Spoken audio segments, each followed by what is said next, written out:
ঐতিহাসিক দিন, যেদিন হযরত আদম আলাইহিস সালাম ও হাওয়া আলাইহিস সালাম আরাফাতের ময়দানে পুনর্মিলিত হয়েছিলেন। আর এই ময়দানেই নবীজি হিজরতের ১০ম বছরে উপস্থিত লাখো সাহাবীর সামনে দিয়েছিলেন বিদায়ী হজ্জের ঐতিহাসিক ভাষণ, যেখানে তুলে ধরেন মানবাধিকার, নারীর অধিকার, জীবন মর্যাদা ও ইসলামী ভ্রাতৃত্বের ঘোষণা।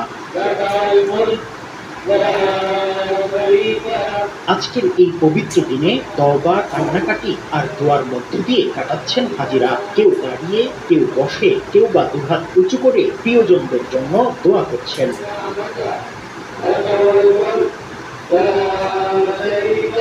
হাদিসে এসেছে, আরাফার দিন আল্লাহ তাআলা জাহান্নাম থেকে সবচেয়ে বেশি বান্দাদের মুক্তি দেন। নবীজিও আরাফার ময়দানে দাঁড়িয়ে দাঁড়িয়ে কান্না ভেজা চোখে আল্লাহর কাছে দোয়া করেছিলেন।